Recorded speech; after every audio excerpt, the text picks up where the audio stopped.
Okay, hello students. This video is the chapter 2 of open channel flow.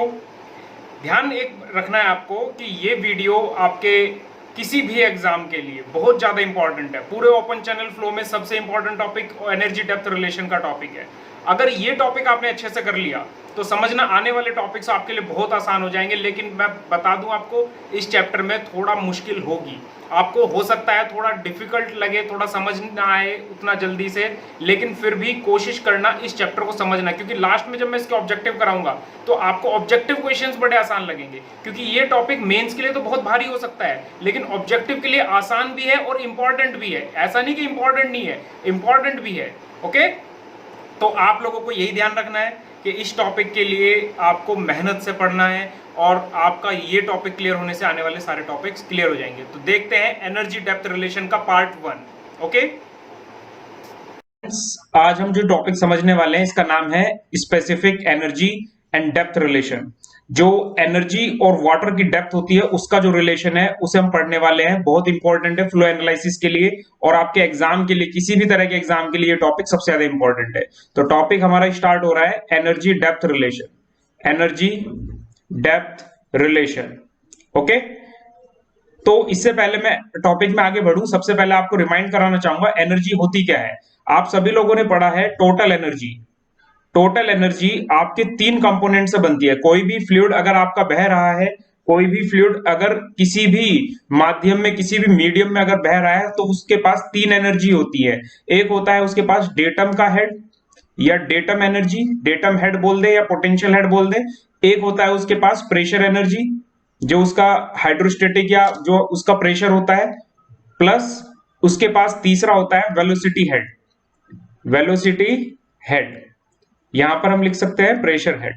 तो datum head को हम लोग, total energy को तो हम एस से लिखते हैं, डेटम हेड को हम जेड से लिखते हैं, प्रेशर हेड को हम वाई कॉस थीटा से लिखते हैं और वेलोसिटी हेड को alpha V square upon 2g से लिखते हैं। यहां पर एक चीज मैं आपको बता दूं, अगर आपके चैनल का स्लोप थीटा है और थीटा स्मॉल है, थीटा स्मॉल है, तो आप इसे नेग्लेक्ट कर सकते हैं।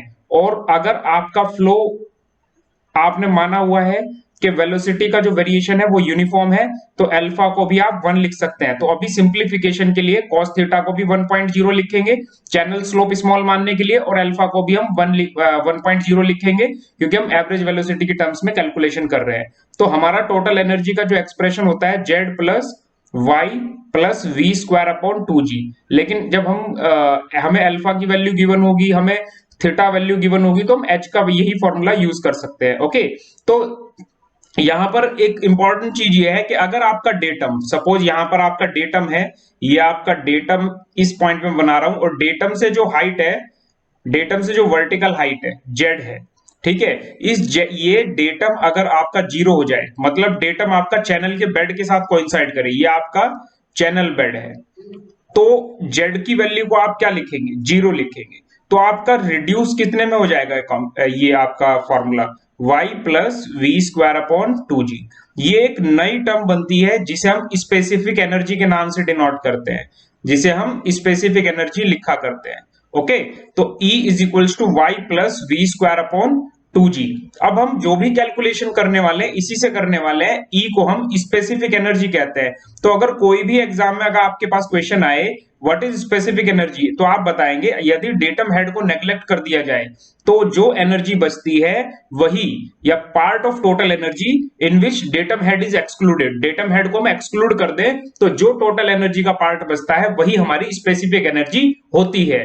तो स्पेसिफिक एनर्जी E बराबर Y plus V square upon 2g हमारा फॉर्मूला है। और हम इस एक्सप्रेशन को दूसरी तरह भी लिख सकते हैं, देखते हैं किस तरह से लिख सकते हैं। देखो, ये हमारे पास स्पेसिफिक एनर्जी है E Y V square upon 2g। V आप क्या लिख सकते हो, Q अपॉन ए। तो v की जगह अगर आपने Q अपॉन ए रखवाया तो v स्क्वायर की जगह आपका Q square upon A square हो जाएगा। तो आपका स्पेसिफिक एनर्जी का फॉर्मूला इस तरीके से चेंज हो जाएगा। ओके, तो आपको ध्यान रखना यह है कि E is equal to Y plus V square upon 2g या Y plus Q square upon 2g A square रखेंगे आप। क्लियर है पॉइंट ये। तो यहां पर एक छोटा सा आपको दिमाग में एक चीज रखनी है जो मैं आपको बताने जा रहा हूं कि एरिया जो होता है वो कहीं ना कहीं y का फंक्शन होता है, function of y। y means water depth. Clear. तो अगर मैं आपसे ये कहूं कि ये आपका वाटर डेप्थ है y, क्लियर। और वेलोसिटी यहां पर आपकी है v, और डिस्चार्ज जो फ्लो हो रहा है that is q, discharge flow हो रहा है q। तो आप मुझे एक छोटा सा पॉइंट बता दें, कांस्टेंट डिस्चार्ज हम मान रहे हैं, q को हम क्या मान रहे हैं, कांस्टेंट। क्लियर, क्योंकि हम स्टडी फ्लो एनालिसिस पढ़ रहे हैं। Area is a function of Y, area में वाई आने वाला है। तो जब एरिया को हम एक्सपेंड करेंगे, चाहे रेक्टेंगल हो, चाहे ट्राइंगल हो, चाहे ट्रेपेजोइडल हो, कुछ भी हो, तो एरिया में वाई तो आएगा, पानी की डेप्थ तो आएगी क्रॉस सेक्शन एरिया में, तो यहां पर वाई स्क्वायर आएगा। और वाई स्क्वायर का जब हम एलसीएम लेंगे तो यहां पर इसके साथ मिलकर वाई क्यूब को जनरेट करेगा। तो ये equation Y cube plus Y square plus constant A Y cube B Y square plus constant बराबर 0। मतलब कहने का ये हुआ कि ये इक्वेशन वाई की क्यूबिक टर्म्स में आने वाली है, क्यूबिक टर्म्स में। और जब हम इस इक्वेशन को प्लॉट करेंगे एनर्जी के रेस्पेक्ट में, अगर हम इस इक्वेशन को y और e को प्लॉट करेंगे तो हमारे पास एक क्यूबिक पैराबोला बनेगा, क्यूबिक पैराबोला। जो रिजल्टेंट डायग्राम होगा that will be cubic parabola. Okay, तो मैंने कहने का मतलब, मेरे कहने का मतलब ये है कि E बराबर Y plus V square upon 2 को आपने एक्सपेंड किया Q square upon A square में। ए वाई का फंक्शन है, ए स्क्वायर वाई स्क्वायर हो गया, और वाई स्क्वायर का एल्शियम आप ले रहे हैं, वाई स्क्वायर का जब आप एल्शियम ले रहे हैं तो वो वाई इधर वाले वाई के साथ मिलकर वाई क्यूब जनरेट करेगा। यहां पर क्या बनाएगा, वाई क्यूब। तो पूरी इक्वेशन एक क्यूबिक इक्वेशन हो जाएगी। तो y और e के बीच का जो रिलेशन आप देख रहे हैं, y और e के बीच का जो आप रिलेशन देख रहे हैं, वो एक क्यूबिक पैराबोला में बन के निकलेगा अगर हम x और y एक्सिस पर एनर्जी और डेप्थ को प्लॉट करें, x एक्सिस पर एनर्जी को और y एक्सिस पर डेप्थ को प्लॉट करें तो वो क्यूबिक पैराबोला बनेगा। ओके, तो हम इसी डायग्राम को बड़े अच्छे से समझेंगे। अगर आपने डायग्राम समझ लिया तो समझ लेना आपने ओपन चैनल फ्लो का एक बड़ा पोर्शन अब कवर कर चुके हैं। ऑब्जेक्टिव्स के लिए भी, सब्जेक्टिव के लिए भी, किसी भी एग्जाम के लिए, चाहे वो एई हो, जेई हो, किसी भी तरह का एग्जाम हो, ये डायग्राम आपको समझना बड़ा ही जरूरी है। ओके, तो हम डायग्राम की तरफ बढ़ते हैं। एनर्जी और डेप्थ के बीच में किस तरह का डायग्राम बनता है, तो हम उस चीज को देखने की कोशिश करते हैं। ओके, तो ये है वो डायग्राम जो आपको मैंने बताया क्यूबिक रिलेशन से निकल के आया। ये जो डायग्राम आप देख रहे हैं, ग्रीन पोर्शन और ये नीचे येलो ब्लू पोर्शन, ये आपका क्यूबिक पैराबोला है। किस तरह का है एक्सप्रेशन, क्यूबिक पैराबोला। ये उसी इक्वेशन से जनरेट हुआ है जो अभी हमने देखी थी। ओके, तो समझने की कोशिश करते हैं। यहां पर ये एंगल आपको 45 डिग्री की लाइन पे मैंने ऐसे बनाया है। तो ये जो क्यूबिक पैराबोला बन रहा है ये 45 डिग्री के एंगल से नीचे नीचे है। क्लियर, और ये यहां पर एसिम्पटोट, एसिम्पटोट मतलब इनफाइनाइट तक उसके साथ टेंजेंशियल रहेगा। क्लियर, और नीचे भी इसी तरह से एक्स एक्सिस पर भी, एक्स एक्सिस पर हमने स्पेसिफिक एनर्जी को प्लॉट किया हुआ है और वाई एक्सिस पर हमने डेप्थ को प्लॉट किया हुआ है। क्लियर, और यहां पर अगर मैं आपको बता दूं, एक रेड लाइन मैंने बीच में ड्रॉ की है। ये रेड लाइन क्या कर रही है, दो तरह के फ्लो को सेपरेट कर रही है। अगर मैं ऊपर वाले फ्लो को देखूं तो ये ग्रीन लाइन से मैंने ड्रॉ किया है, नीचे वाले फ्लो को देखूं तो मैंने ड्रॉ किया हुआ है आपका ब्लू लाइन से। ओके, तो हम देखते हैं ऊपर वाला जो फ्लो है हमारा, ये वाला फ्लो ग्रीन कलर में, ये आपका सब क्रिटिकल फ्लो कहला रहा है। क्लियर, और जो ये नीचे वाला फ्लो है ये ब्लू में, ये सुपर क्रिटिकल फ्लो है। और जो ये सेंट्रल लाइन है ये डिवाइड कर रही है इन दोनों को, इसे मैं क्रिटिकल फ्लो लाइन भी कह सकता हूं। क्लियर, तो सब क्रिटिकल सुपर क्रिटिकल, इस क्रिटिकल से ऊपर जो फ्लो है वो सब क्रिटिकल है, इससे नीचे जो फ्लो है वो सुपर क्रिटिकल है। देखेंगे अभी क्या होता है सब क्रिटिकल सुपर क्रिटिकल, बड़े डिटेल में पढ़ेंगे, लेकिन फिलहाल के लिए आप कर्व को समझने की कोशिश करें। हो सकता है पहली बारी में आप ये क्यूब कर्व देख रहे हैं और आपको पूरा डिटेल समझ नहीं आया, कोई बात नहीं, आप टॉपिक को एक बार पूरा पढ़ें तो आपको धीरे धीरे चीजें अपने आप क्लियर होने लगेंगी। ओके, तो आगे बढ़ रहे हैं। अगर मैं इस पर्टिकुलर डायग्राम में एक्स एक्सिस पर कोई इवन एनर्जी को कंसीडर कर रहा हूं, यहां तक ये एनर्जी मेरी क्या है, इवन, और इवन एनर्जी के कॉरस्पॉन्डिंग में एक लाइन ड्रॉ करता हूं वर्टिकल। मेरी ये वर्टिकल लाइन इस कर्व को दो पॉइंट्स पर काट रही है, एक तो यहां पर कट कर रही है, एक तो यहां पर कट कर रही है।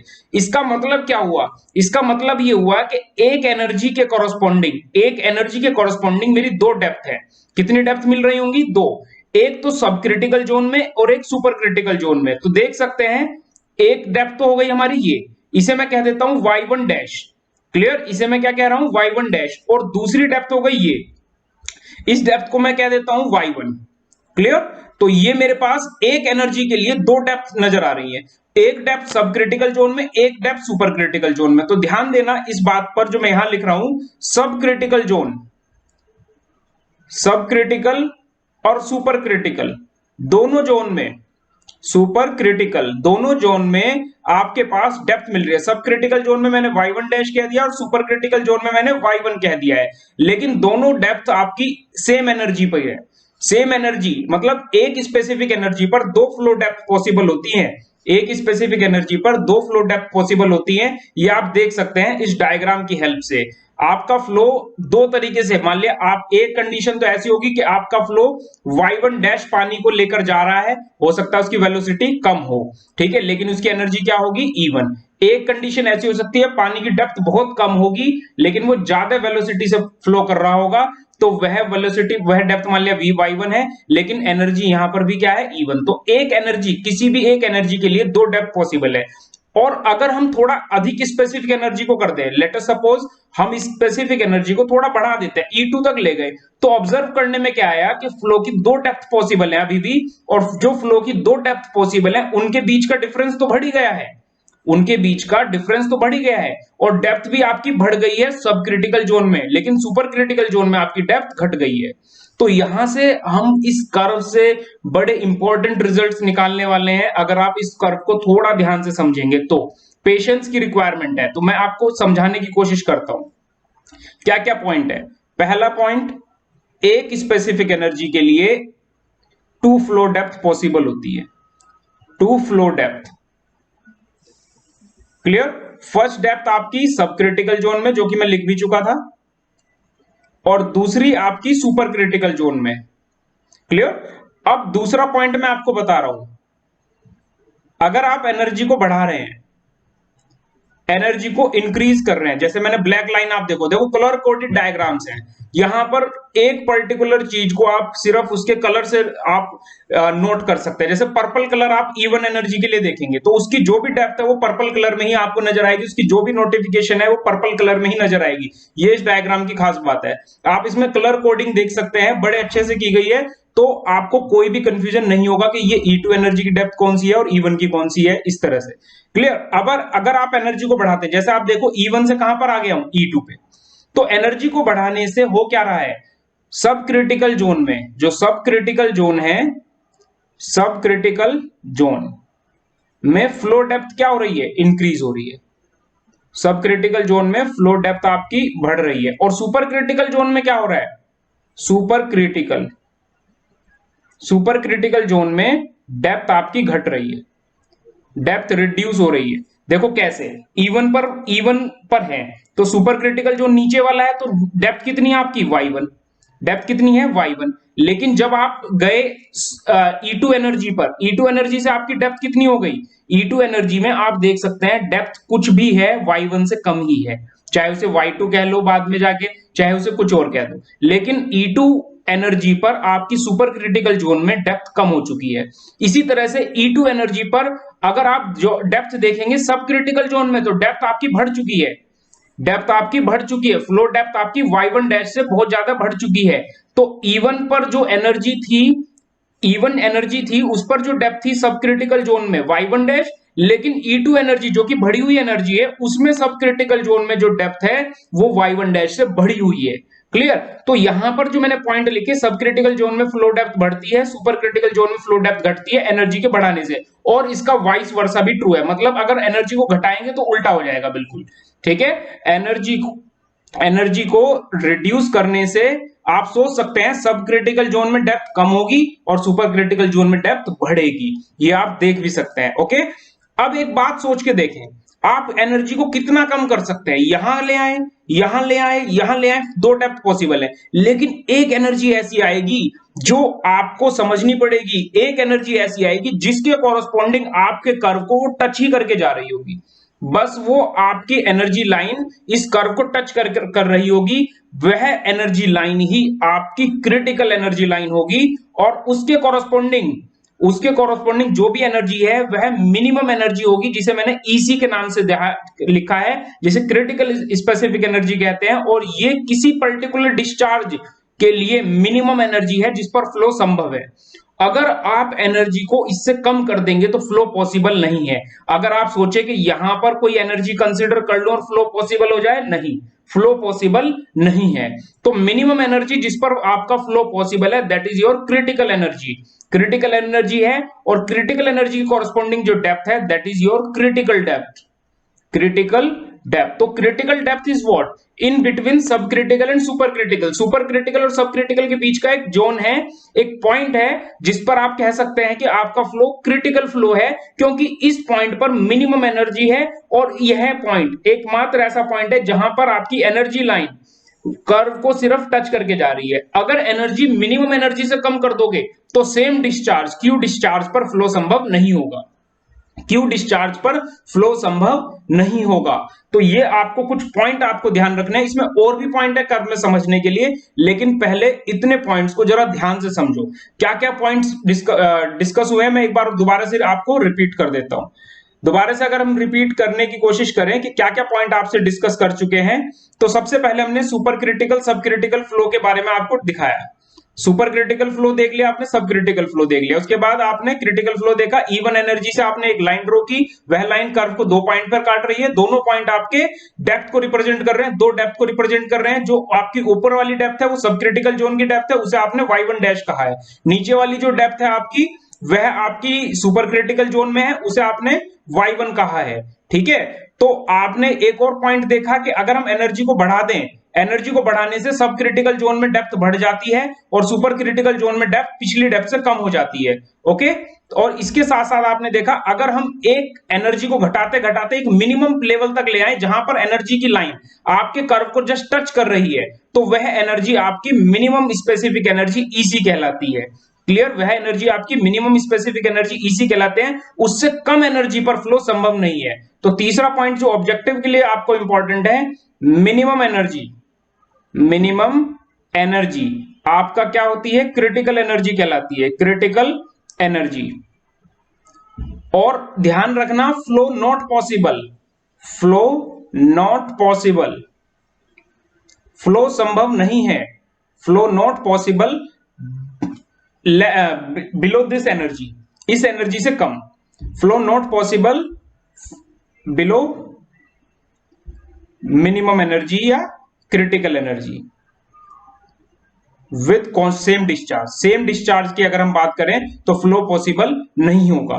क्लियर, और जो आपकी क्रिटिकल डेप्थ के, क्रिटिकल एनर्जी के कॉरस्पॉन्डिंग डेप्थ होती है उसे आप क्रिटिकल डेप्थ कहते हैं। क्रिटिकल डेप्थ को आप ध्यान रखना, बहुत इंपॉर्टेंट है फ्लो एनालिसिस में, क्योंकि क्रिटिकल डेप्थ ही आपका सेपरेट करती है सब क्रिटिकल और सुपर क्रिटिकल जोन को।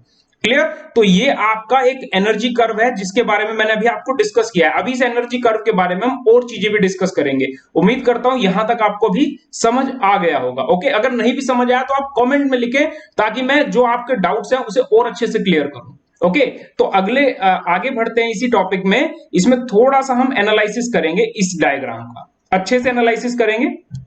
क्लियर, तो ओके, इस डायग्राम को थोड़ा अच्छे से समझते हैं, इसके जो पॉइंट्स हैं, इसके जो इंपॉर्टेंट समझने वाले पॉइंट्स हैं वो समझते हैं।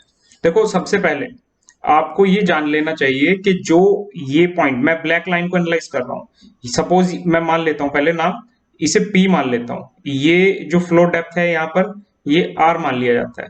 मान लिया यहाँ पर ये वाले पॉइंट को मैं R डैश कह देता हूं, और जो ये टॉप पर पॉइंट इंटरसेक्ट कर रहा है आपकी ब्लू लाइन को, इसे मैं P डैश मान लेता हूं। ओके, तो अगर मैं आपसे कहूं PR, PR क्या है, आपकी डेप्थ होगी y2, जो कि ये वाली डेप्थ है सुपर क्रिटिकल जोन में, जो डेप्थ है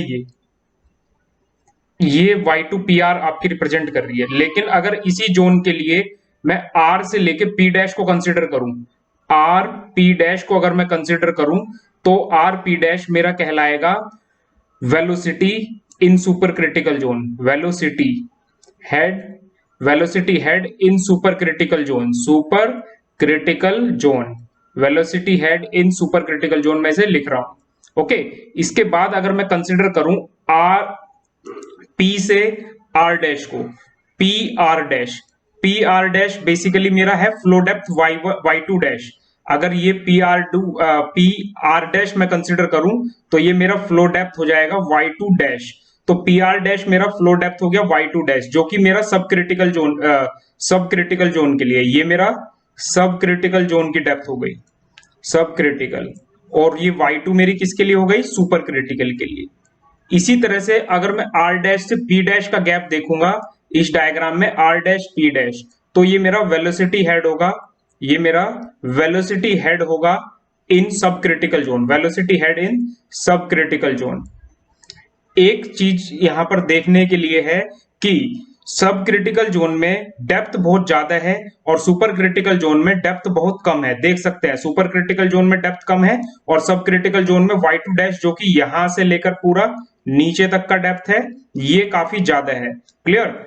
और इसी तरह से आप पर्पल लाइन पर भी देख सकते हैं, जो सब क्रिटिकल जोन में डेप्थ है y1 डैश वो बहुत ज्यादा है और सुपर क्रिटिकल में y1 वो बहुत कम है। सिमिलरली y2 आपका सुपर क्रिटिकल जोन में डेप्थ है तो कम और सब क्रिटिकल में तो ज्यादा है। इसी तरह से वेलोसिटी हेड की अगर बात करें, आपका सुपर क्रिटिकल जोन की अगर बात करें, सुपर क्रिटिकल जोन में आपका वेलोसिटी यहां से जहां पर प्रेशर खत्म हुआ, यहां से p डैश तक है वेलोसिटी हेड, तो आर पी डैश आपका वेलोसिटी हेड बहुत ज्यादा है सुपर क्रिटिकल जोन में, और आपका सब क्रिटिकल जोन में R dash P dash velocity head बहुत कम है। तो यहां से एक आप निष्कर्ष या कंक्लूजन दे सकते हैं कि y2 जो सुपर क्रिटिकल की डेप्थ है is always less than y2 dash, जो कि सब क्रिटिकल की डेप्थ है। एंड अगेन वेलोसिटी हेड अगर मैं यहां पर लिखूं v2 square upon 2g, super critical zone का velocity head always greater than v2 dash, जो कि सब क्रिटिकल जोन के लिए है, डिवाइड बाय 2g।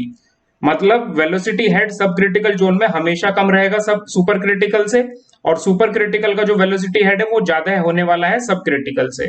क्लियर। तो ये दो पॉइंट्स मैं आपको यहां से इस डायग्राम से बता सकता हूं। जैसे यहां पर ये डेप्थ आप देख सकते हैं y1 है, तो यहां से लेकर इस पॉइंट से लेकर जो ये पॉइंट है आपका, ये टॉप पॉइंट जहां पर 45 डिग्री की लाइन को ये इंटरसेक्ट कर रहा है, this is your velocity head, this is your velocity head v square upon 2g। Okay, तो कुछ और इंपॉर्टेंट पॉइंट डिस्कस करते हैं इसके बारे में, कुछ और इंपॉर्टेंट पॉइंट्स डिस्कस करते हैं। उन पॉइंट्स को डिस्कस करने के लिए मैं थोड़ा मैथमेटिकल एक्सप्रेशन का डेरिवेशन करूंगा। देखो मैथमेटिकल डेरिवेशन E बराबर y plus V square upon 2g के साथ करेंगे। आप ये बताओ मिनिमम एनर्जी का मतलब क्या हुआ था। मिनिमम एनर्जी के कोरस्पोंडिंग आपको एक सिंगल डेप्थ मिलती है, दो डेप्थ नहीं मिल रही थी, आपने देखा है पीछे सिंगल डेप्थ मिलती है, और उस सिंगल डेप्थ को आप क्रिटिकल डेप्थ yc कह रहे थे, और उस मिनिमम एनर्जी को आप ec लिख देते थे। ठीक है, तो यहां पर हम उसे ड्राइव करने की कोशिश करते हैं मैक्सिमम मिनिमा के प्रिंसिपल से। अगर मैं एनर्जी को y के रेस्पेक्ट में डिफरेंशिएट करूं, तो y इस वाले एक्सप्रेशन को डिफरेंशिएट कर रहा हूं, y का डिफरेंशिएशन तो हो जाएगा 1 plus Q square upon 2g, discharge as a constant हम ट्रीट कर रहे हैं अभी, तो क्यू स्क्वायर अपॉन 2g बाहर रहेगा, 1 अपॉन a स्क्वायर का मैं d अपॉन dy करूंगा 1 अपॉन a स्क्वायर का। लेकिन a is a function of y, जैसा कि मैंने शुरू में बता दिया था, एरिया जो क्रॉस सेक्शन है that is function of y, वो y डेप्थ का फंक्शन है, तो इसका डिफरेंशिएशन कैसे लिखा जाएगा ये देखते हैं। d upon dy is equals to 1 plus Q square upon 2g। यहां पर अगर मैं इसका डिफरेंशिएशन करूं तो a की पावर -2 ये रहेगा, 1 अपॉन a स्क्वायर को हम लिख सकते हैं, और -1 डिफरेंशिएशन के बाद आएगा, और जो इसकी पावर -2 है वो नीचे आ जाएगी इस तरह से। क्लियर। तो ये 2 से 2 कैंसिल हो जाएगा यहां पर, और यहां आ जाएगा a क्यूब, और साथ में a का अपना, क्योंकि a is a function of y, तो a का जब हम डिफरेंशिएशन करेंगे तो dA अपॉन dy वो लिखा जाएगा, ये इसका डिफरेंशिएशन निकल के आएगा। अगर मैं आपसे कहूं कि किसी भी चैनल के अंदर कोई स्मॉल एरिया dA आपने कंसिडर किया है, ठीक है, और उसकी डेप्थ है आपकी dy, एरिया क्या है dA और डेप्थ है dy, तो ये आपकी टॉप विथ है t। तो बेसिकली जब भी हम dA अपॉन dy के एक्सप्रेशन को लिखेंगे तो that will be your top width t। तो dA अपॉन dy को हम टॉप विथ से रिप्लेस करा सकते हैं कैपिटल T से। This is top width, top width मतलब जो वाटर की सरफेस की विथ है। तो dA अपॉन dy को आप इस एक्सप्रेशन में t से रिप्लेस कराएंगे, और 2 से ये 2 कैंसिल हो चुका है, और मैक्सिमम मिनिमा के लिए आप इस एक्सप्रेशन को 0 के इक्वल पुट करेंगे। अगर आपको ये पता करना है कि किस कंडीशन में आपकी मिनिमम एनर्जी आएगी, तो आपको d अपॉन dy को किसके इक्वल रखना है, 0 के इक्वल। तो ये 1 minus Q square a cube upon g और यहां पर साथ ही साथ सॉरी a की पावर -3 मल्टीप्लाई बाई टी। तो अगर इस एक्सप्रेशन को थोड़ा सा मैं सॉल्व करूं तो मुझे साफ साफ नजर आ रहा है Q square upon G is equals to A cube upon T, या इसे आप ऐसे भी लिख सकते हैं Q square T upon A cube G. Very very important expression for your government exams, objective exams, ठीक है, जेई एग्जाम, एई एग्जाम, किसी भी एग्जाम की बात कर लो, ये एक्सप्रेशन बहुत इंपॉर्टेंट है। वैलिड, ये आपका वैलिड है एक्सप्रेशन फॉर ऑल ज्योमेट्री, किसी भी तरह की ज्योमेट्री हो उसके लिए वैलिड है। ओके, किसी भी तरह की ज्योमेट्री के लिए वैलिड है Q square T upon A cube into जी। इसमें मैंने ट्राइंगल सेक्शन कंसीडर किया ना, रेक्टेंगल कंसीडर किया ना, ट्रेपेजियम ना सर्कुलर, तो Q square T upon A cube ji critical flow की कंडीशन है, क्योंकि मिनिमम एनर्जी क्रिटिकल कंडीशन को रिप्रेजेंट करती है। तो ये आपका मिनिमम एनर्जी कह लो इसे, या आप इसे कह लो critical flow condition. Critical flow condition ये आपकी रिप्रेजेंट कर रही है, मिनिमम एनर्जी या क्रिटिकल फ्लो कंडीशन को ये आपका रिप्रेजेंट कर रहा है। क्लियर? तो इस एक्सप्रेशन से हम अलग अलग डेरिवेशन निकाल सकते हैं रेक्टेंगुलर और ट्रायंगुलर सेक्शंस आदि के लिए, तो वो भी देखते हैं हम कैसे निकाल पा रहे हैं। ओके ओके स्टूडेंट्स, पार्ट 1 को मैं यहीं पे रोक रहा हूं। पार्ट 2 आपके लिए काफी इंटरेस्टिंग होने वाला है, और पार्ट 3, पार्ट 4, 4 पार्ट्स में ये पूरा टॉपिक कवर होगा, और उसके objective question let me tell you very very important. Okay, for any exam, चाहे गेट एग्जाम हो, चाहे जेई एग्जाम हो, किसी भी तरह का एग्जाम हो, स्टेट गवर्नमेंट, सेंट्रल गवर्नमेंट, यही टॉपिक सबसे ज्यादा इंपॉर्टेंट है, या फिर इसके बाद जो आएगा हाइड्रोलिक जंप वाला टॉपिक, वो सबसे ज्यादा इंपॉर्टेंट है। ठीक है, इसके बाद फिर यूनिफॉर्म फ्लो, वो थोड़ा इंपॉर्टेंट रहेगा, बाकी और कुछ भी नहीं है, लिमिटेड टॉपिक्स है, समझ आ जाएंगे। ओके,